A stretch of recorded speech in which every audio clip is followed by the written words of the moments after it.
নমস্কার, আমি প্রশান্ত। এসে গেছি ইস্টবেঙ্গল লাভার্সের একটা নতুন এপিসোডে। আপনারা সকলেই জানেন যে আগামীকাল 2000 সুপার কাপ 2025-এর ফাইনাল অনুষ্ঠিত হতে যাচ্ছে এবং এখানে যে দুটো দল প্রতিদ্বন্দ্বিতা করবে সেটা কলকাতার East Bengal FC versus Goa football FC.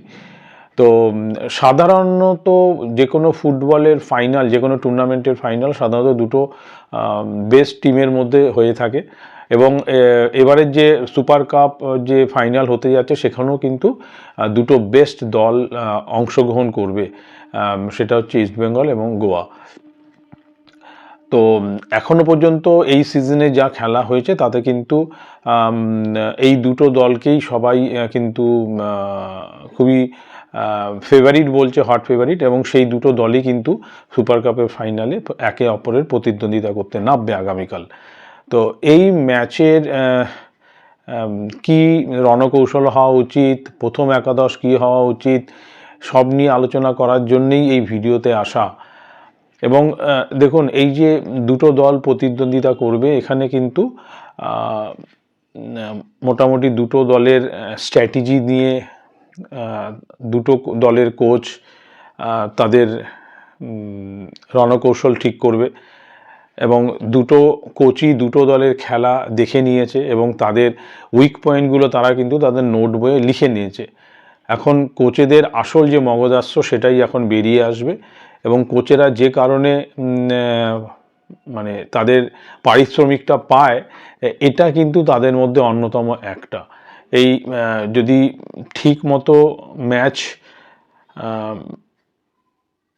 পরিকল্পনা না করা হয়, কিভাবে কোন ছকে খেলবে, কোন প্লেয়ারকে কোন পজিশনে খেলাবে, এই পরিকল্পনাটা যদি ঠিক মতো না হয় তাহলে কিন্তু মাঠে গিয়ে বেস্ট পারফরমেন্সটা বেরিয়ে আসে না। এবং যে কোনো খেলাতে আমরা দেখেছি সেই দিন যে টিমের মানসিকতা কঠিন বা দৃঢ় হয় সেই টিমই কিন্তু সাফল্য পায়। তো এটাও কিন্তু একটা মাইন্ড গেমের খেলা। দুটো কোচই কিন্তু ধুরন্ধর কোচ, তারা কিন্তু সেইভাবে তাদের গুটি সাজাবে। তো এবার আসুন একটু ম্যাচ নিয়ে একটু কথা বলা যাক যে আগামীকালে ইস্টবেঙ্গলের কী রণকৌশল নিয়ে খেলা উচিত।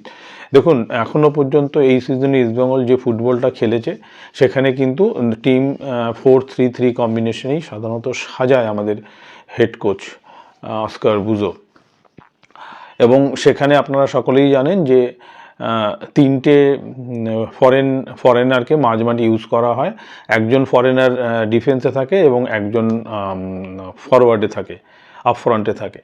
তো এটাই হচ্ছে আমাদের কোচের মোটামুটি 5 বিদেশি নিয়ে খেলার যে পরিকল্পনা, সেটাই হচ্ছে মোটামুটি এখনও পর্যন্ত যা দেখে আসছি এটাই করে থাকেন আমাদের কোচ এবং আশা করব ফাইনালেও সেই একই ধারা তিনি বজায় রাখবেন। এবার টিম বলতে টিমে সেরকম কোনো চেঞ্জেস আমি দেখতে পাচ্ছি না। যেটা সেমিফাইনালে খেলেছে তার মধ্যে থেকে হয়তো একটা চেঞ্জেস আমি মনে করি, দুটো চেঞ্জ হওয়া উচিত। এক হচ্ছে লালের জায়গায় জয়গুপ্তা এবং হিরোশির জায়গায় আহাদাত। কিন্তু আহাদাত কি পজিশানে আছে, সে কি আদৌ খেলার মতো পজিশানে আছে কি না সেটা কিন্তু একটা বড় প্রশ্ন এবং প্রশ্নের চিহ্নের সামনে দাঁড় করিয়ে দিয়েছে। যা খবর তাতে কিন্তু গতকালও সে কিন্তু প্র্যাকটিস সেশনে সাইডলাইনেই কাটিয়েছে। জানি না কোচ তাকে ফাইনালে প্রথম একাদশের জন্য ভাবছেন কি না, সেটা আমরা এখান থেকে বুঝতে পারবো না। তার চোট কতটা বা আমাদের কোচের রণনীতি কী আছে সেটা কোচই ভালো বলতে পারবে। তো আমার হিসেবে কিন্তু এই দুটো ইনক্লুশন হওয়া উচিত বা চেঞ্জেস হওয়া উচিত ইস্টবেঙ্গল টিমে। লালের জায়গায় জয়গুপ্তা এবং হিরোশির জায়গায় হামিদ আহাদাদ। এছাড়া বাদবাকি টিম মোটামুটি সেমই থাকবে। এবার ডিফেন্স থেকে আমি শুরু করি। দেখুন, গোলকিপার পজিশনে গিল যথেষ্ট ভালো পারফরমেন্স করে আসছে। ডুরান্ড কাপের সেমিফাইনাল বাদ দিলে কিন্তু সে মোটামুটি এখনও পর্যন্ত আশাব্যঞ্জক পারফরমেন্সই করেছে।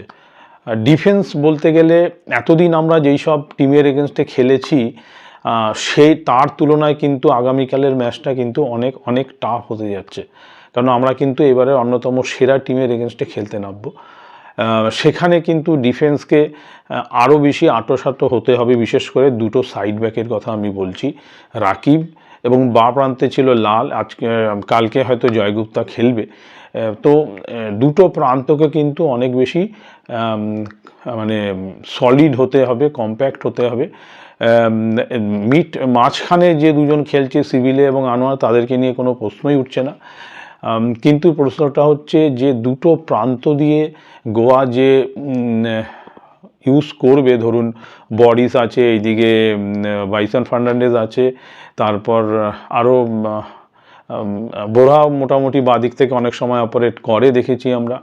তো বাঁ প্রান্ত এবং ডান প্রান্ত দুটো দিকই কিন্তু ব্লক করে দিতে হবে, যাতে সেই দিক থেকে বেশি আক্রমণটা না হয়। সেই দিক থেকে বলতে গেলে কিন্তু পাঞ্জাব ম্যাচে কিন্তু দু প্রান্ত থেকেই মুহুর্মুহুর আক্রমণ হয়েছিল ইস্টবেঙ্গলের এগেনস্টে। আমার এই আগের ভিডিওতে কিন্তু আমি বলেছি যে দুটো সাইড ব্যাক কিন্তু not up to the mark, এবং ফাইনালে কিন্তু তাদেরকে আরও অনেক ভালো পারফরমেন্স করতে হবে। তো এটা গেল ডিফেন্সের পার্ট। মাঝ মাঠে দেখুন কিছু বলার নেই, তিনটে ফরেনারই এত ভালো ফুটবল দিচ্ছে, মানে একজন আরেকজনকে ছাপিয়ে যাওয়ার জোগাড়। কেউ হয়তো ফার্স্ট হাফে খেলতে পারছে না, কিন্তু সেকেন্ড হাফে সে কিন্তু সেটা পুষিয়ে দিচ্ছে, যেটা গত ম্যাচে মিগুয়েল সেটা পুষিয়ে দিয়েছে। ফার্স্ট হাফে অতটা কার্যকরী না হলে সেকেন্ড হাফে কিন্তু সে একাই ডিফারেন্স মেকার হয়ে গেছিলো ম্যাচটার। রাশিদ তো ওভারঅল কি বলবো, টোটাল ফুটবল খেলে যাচ্ছে, মানে মাঝমাঠটা পুরো কন্ট্রোল করছে, যার জন্যে কিন্তু মিগুয়েল এবং আমাদের সাউল ক্রেসপো কিন্তু অনেক ফ্রিলি খেলতে পারছে। আর সাউল ক্রেসপো আমি মনে করি যতদিন ধরে ইস্টবেঙ্গল ক্লাবে আছে এবছরই হয়তো তার সেরা পারফরমেন্সটা সে দিচ্ছে। যদিও আমিও অনেকবার এই সাউল ক্রেসপোকে নিয়ে অনেক ভিডিও বানিয়েছি, যেখানে আমি তার সমালোচনা করেছি। দেখুন, সমালোচনা করার মতো হলে সেটা অবশ্যই সমালোচনা করতে হবে। সিমিলারলি যখন কোনো প্লেয়ার ভালো খেলবে তখন কিন্তু তাকে কিন্তু বাহবা দিতে হবে, তার প্রশংসা করতে হবে। এটাকেই বলে কিন্তু কনস্ট্রাকটিভ ক্রিটিসিজম, গঠনমূলক সমালোচনা। ভালোকে ভালো বলা এবং খারাপকে খারাপ বলাটাই কিন্তু হওয়া উচিত বিশ্লেষণ যখন করতে বসবো আর কি। সেদিক থেকে দেখতে গেলে আমি বলবো এবছরও কিন্তু ক্রেসপোকে যখন ইস্টবেঙ্গল টিমে ইনক্লুশন করা হয়, অনেকের মনের মধ্যে কিন্তু দ্বিধা ছিল, দ্বন্দ্ব ছিল, তার মধ্যে আমিও একজন। কেন গত বছর ক্রেসপো যে পারফরমেন্সটা করেছে, বিশেষ করে তার ইনজুরি নিয়ে, ঠিক খুব ইম্পর্টেন্ট ম্যাচের আগেই কিন্তু তার ইনজুর হয়ে যাচ্ছে, সে ইনজুরি নিয়ে স্পেনে চলে গেছিলো, সেই সময় কিন্তু ইস্টবেঙ্গল অনেক ভাইটাল ম্যাচ মিস করেছে তাকে। তো সেই দিক থেকে কিন্তু ইস্টবেঙ্গলের পারফরমেন্সও অনেকটা মানটা অনেকটা নিচের দিকে নেমেছে, তলানিতে নেমেছে। তো সেই দিক থেকে সেই সব মিলিয়ে কিন্তু অনেকেই এই ক্রেসপোর ওপরে কিন্তু ক্ষুব্ধ ছিল, এবং অনেকেই ভেবেছিল যে এবছর হয়তো ক্রেসপোকে রাখা হবে না। সেই দিক থেকে দেখতে গেলে ক্রেসপো এবছর যে পারফরমেন্সটা দিচ্ছে সেটা কিন্তু তারিফযোগ্য, এবং আমি মনে করি ক্রেসপো যত বছর ধরে ইস্টবেঙ্গল ক্লাবে আছে এই সিজনটাই তার সেরা পারফরমেন্স আমি বলবো। এবং আগামীকাল যদি তার সেই খেলাটা ধরে রেখে সে যদি আমাদেরকে সেই সুপার কাপটা এনে দিতে পারে অধিনায়ক হিসেবে, তাহলে কিন্তু তার থেকে বড় কিছু আর পাওনা হতে পারে না। এটা কিন্তু প্রত্যেকটা প্লেয়ারের মধ্যে ঢুকে গেছে, আমি যেটা দেখতে পাচ্ছি। কেন প্লেয়াররা যে বাইটগুলো দিচ্ছে সেটা কিন্তু খুবই পজিটিভ। বিপিন সিং থেকে শুরু করে, রশিদ থেকে শুরু করে, সাউল ক্রেসপো থেকে শুরু করে প্রত্যেকটা প্লেয়ার কিন্তু খুবই পজিটিভ, এবং এই অ্যাটিটিউডটাই দরকার ইস্টবেঙ্গল টিমের মধ্যে। এবং আমার মনে হয় প্রত্যেকটা প্লেয়ারের মধ্যে আমাদের কোচ ঢুকিয়ে দিতে পেরেছে, ইনজেক্ট করে দিতে পেরেছে যে এই ট্রফিটা আমাদের চাই। অনেক হয়েছে, আমরা ডুরান্ড কাপের সেমিফাইনালে হেরেছি, আমরা শিল্ডের সেমিফাইনালে হেরেছি, কিন্তু এই কাপটা কোনোভাবেই হাতছাড়া করা যাবে না। এই যে একটা দৃঢ় একটা প্রতিজ্ঞা, একটা কমিটমেন্ট সবাই মিলে নিয়েছে, এটা একটা টিম গেম যদি ঠিকঠাক করে খেলতে পারে, আমাদের কিন্তু সুপার কাপ আবার আমাদের তাঁবুতে আসাটা কিন্তু সময়ের অপেক্ষা, আমি এইটুকুনি বলতে পারি।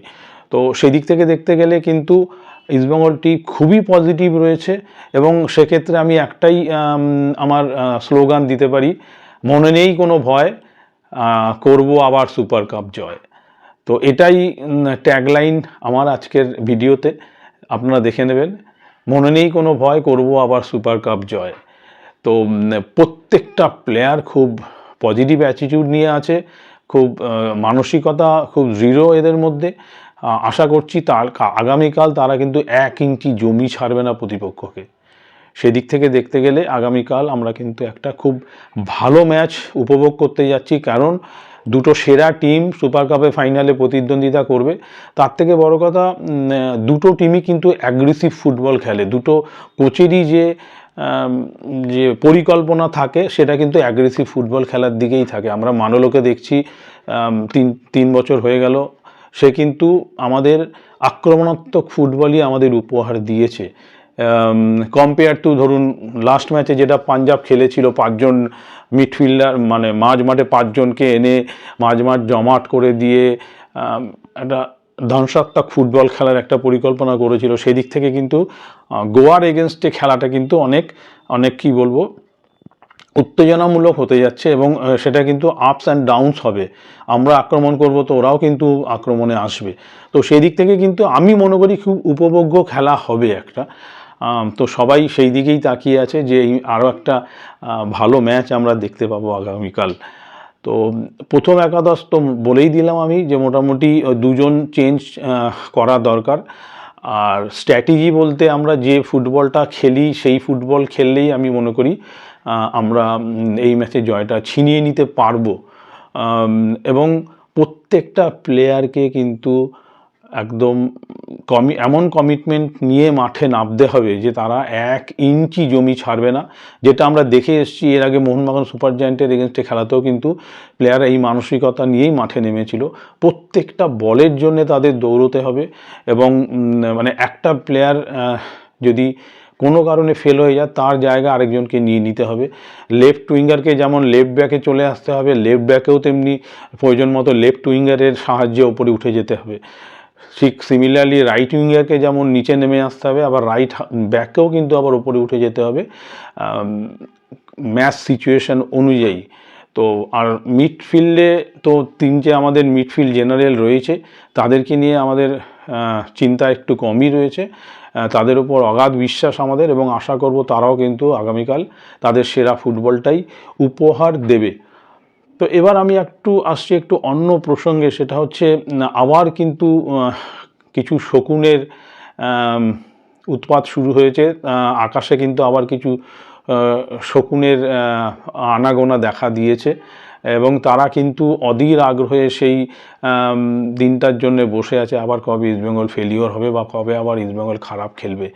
তো এটা মেনলি আমি যেটা দেখছি যে আমাদের ওয়েস্ট বেঙ্গলের আকাশেই কিছু শকুন বেশি মাত্রায় ঘুরে বেড়াচ্ছে। এতদিন তারা চুপ ছিল, সুপার কাপ যখন শুরু হতে যায় তখন কিন্তু শুরু করেছিল, আবার কিছুদিনের জন্য বন্ধ ছিল, আবার কিন্তু ফাইনালের আগে তারা আবার দেখা দিয়েছে। তো এই শকুনিদের তো যা জবাব দেওয়ার কালকে ফাইনালের পরেই আমরা দেব। তো আমার প্রশ্ন হচ্ছে, হঠাৎ কেন আবার এই শকুনিদের উৎপাত? কেন আবার তারা শকুনির দৃষ্টি দিয়ে আমাদের টিমটার উপরে আবার দেখতে শুরু করলো? আশা করব এই শকুনির দৃষ্টি আমাদের টিমের ওপরে পড়বে না। তার জন্যে যা যা করা দরকার সেটা আমাদের কোচ করবে। যদিও কোচ আগামীকাল আমাদের ডার্ক সাইডে থাকবে না, কিন্তু আমি বলবো এটা একদিক থেকে ভালো হয়েছে যে আমরা 2-3 দিন আগেই জেনে গেছি যে আমাদের কোচ আমাদের ডার্ক সাইডে ডাগ আউটে থাকবে না। এটা কিন্তু প্লেয়ারদের মধ্যে ছড়িয়ে দেওয়া হয়েছে, এবং প্লেয়াররাও সেটা জানে যে আমাদের কোচ থাকবে না, আমাদেরকে উইদাউট কোচে মাঠে নেমে খেলতে হবে। এটা কিন্তু সবাই মাইন্ডসেটে এদের মধ্যে ঢুকে গেছে। র্যাদার দ্যান যদি খেলতে খেলতে, যেটা গত ম্যাচে হয়েছিল, খেলতে খেলতে কোচকে লাল কার্ড দেখানো হয়েছিল এবং কোচ মাঠের বাইরে চলে গেছিলো, সেটা কিন্তু আরও বেশি অসুবিধাজনক আমি মনে করি। তো এক্ষেত্রে কিন্তু প্লেয়াররা জেনেই যাচ্ছে যে আমাদের কোচ বেঞ্চে থাকবে না, অতএব সেই অনুযায়ী কোচ যা যা আমাদের জানিয়ে দেবে, আমাদের যে যে ইনস্ট্রাকশন দেবে সেই ইনস্ট্রাকশন অনুযায়ী আমাদের খেলতে হবে। তো সেই দিক থেকে আমি বলবো এটা কিন্তু একটা পজিটিভ সাইন আমাদের টিমের পক্ষে। তো আশা করব আমরা কিন্তু আগামীকাল রাতে যখন ভিডিওটা আমি করব, সেই ভিডিওটা আমরা আরও বেশি আনন্দ করব, আরও বেশি উৎসব মুখর হবে সেই ভিডিওটা, এবং আশা করব আমরা আগামীকালের ম্যাচ জিতে আমাদের এই সুপার কাপ অভিযানটা এই বছরের মতো আমরা শেষ করব, এবং আমাদের ঘরে আরেকটা ট্রফি আমাদের ঢুকবে। আর আপনারা সকলেই জানেন যে ইস্টবেঙ্গল যখন ট্রফি জেতে তার সেলিব্রেশন কি করে হয় সেটা আমরা এর আগে যে সুপার কাপটা জিতেছিলাম সেটা কিন্তু আমরা করে দেখিয়ে দিয়েছিলাম যে সেলিব্রেশনটা কিভাবে করতে হয় সেটা ইস্টবেঙ্গল ক্লাব জানে, ইস্টবেঙ্গল সাপোর্টাররা জানে। এবং আশা করব এবছরও যখন সুপার কাপটা জিতে আমাদের ক্যাপ্টেন, আমাদের টিম, আমাদের ম্যানেজমেন্ট যখন দমদম বিমানবন্দরে নামবে তখন কিন্তু সেই গতবারে এর আগের বার আমরা যেভাবে উৎসবটা করেছিলাম তার থেকে আরও অনেক বেশিভাবে আমরা উৎসবটা করব এবং ইস্টবেঙ্গল ক্লাব তাঁবুতে আমরা সেই ট্রফিটা নিয়ে যাব। আমরা কিন্তু সবাই বুক বেঁধে আছি এই দিনটার জন্যে, কবে ট্রফিটা নিয়ে দমদম বিমানবন্দরে আমাদের টিম নামবে। আরেকটা ঐতিহাসিক দিনের সাক্ষী থাকবো আমরা সবাই এবং আশা করি কলকাতার ফুটবল প্রেমীও সেই দিন সাক্ষী থাকবে আরেকটা ঐতিহাসিক দিনের। তো ইস্টবেঙ্গল মানেই ইতিহাস, ইস্টবেঙ্গল মানেই হিস্ট্রি তৈরি করা। তো এটা আরেকটা দিন প্রমাণিত হবে, সেটা আশা করি আগামীকাল আমাদের টিম ভালো ফুটবল উপহার দিয়ে আমাদের সেই উপহারটা আমাদের দর্শকদের জন্যে নিয়ে আসবে। সেই দিনটার সেই দিনক্ষণ মানে শুভক্ষণের জন্যেই আমরা সকলে ওয়েট করে আছি এবং আমি এখনও আশা করছি ইস্টবেঙ্গল টিমের এবারের যা স্ট্রেংথ, যদি ঠিকঠাকভাবে প্রত্যেকটা প্লেয়ার নিজেদের সুনাম অনুযায়ী খেলতে পারে আগামীকাল কিন্তু আমাদের জেতার দিক থেকে কোনো রকম অসুবিধে হওয়ার কথা না এবং আমরা অনায়াসে আগামীকালের ম্যাচটা জিততে পারবো। যদিও এই গোয়ার টিমটা কিন্তু যথেষ্ট ভালো টিম। এবছর ইন্ডিয়াতে যত টিম খেলছে তার মধ্যে কিন্তু গোয়া সবচেয়ে ফিটেস্ট টিম। কেন, তারা কিন্তু অনেক দিন থেকে এই টিমটাকে নিয়ে অনুশীলন করছে, কেন তাদের এএফসি কাপের ম্যাচ ছিল, তারা আল নাসেরের সঙ্গে হোম ম্যাচ খেলেছে প্লাস অ্যাওয়ে ম্যাচও খেলে এসছে। তো সেই দিক থেকে বলতে গেলে কিন্তু এবছরও ইন্ডিয়াতে যত টিম রয়েছে তার মধ্যে এফসি গোয়া কিন্তু সবচেয়ে ফিটেস্ট এবং সবচেয়ে আক্রমণাত্মক টিম আমি বলবো, যারা নাকি এই সুপার কাপ থেকে শুরু করে প্রত্যেকটা যতগুলো ম্যাচ খেলছে তারা কিন্তু তাদের সেই প্রমাণটা রাখছে। তাদের টিম যে খেলার মধ্যে আছে, প্রত্যেকটা প্লেয়ার ফিট রয়েছে এবং স্ট্রাইকাররা গোলের মধ্যে রয়েছে, যেটা কিন্তু গোয়ার একটা পজিটিভ পয়েন্ট আমি বলবো। কিন্তু সেদিক থেকে দেখে গেলে কিন্তু তাদের দুজন নির্ভরযোগ্য প্লেয়ার আগামীকাল খেলতে পারবে না। আপনারা সকলেই জানেন এর আগের ম্যাচে তাদের গোয়ার্তেচেনা কিন্তু টানেলের মধ্যে রেড কার্ড দেখেছে এবং সন্দেশ জিঙ্গানো মনে হয় আগামীকালের ম্যাচে নেই চোটের কারণে। তো দুটো গুরুত্বপূর্ণ প্লেয়ারও কিন্তু গোয়া পাচ্ছে না এবং আমাদেরও কিন্তু কোচ ডাগ আউটে থাকবে না। তো সব দিক থেকে দেখতে গেলেই পজিটিভ নেগেটিভ দুটো সাইডেই রয়েছে এবং আশা করব কালকে আমরা একটা হাড্ডাহাড্ডি লড়াই দেখতে পাচ্ছি এবং সেই লড়াইয়ে ইস্টবেঙ্গল উত্তীর্ণ হবে স্বমহিমায় এবং ভালো ফুটবল উপহার দিয়ে কালকে কিন্তু আমাদের জন্য এই সুপার কাপটা আরও একবারের জন্যে এই আমাদের ক্লাব তাঁবুতে নিয়ে আসবে কলকাতায়। তো আজকের ভিডিও এইটুকুনি। নমস্কার, শুভরাত্রি, ভালো থাকবেন।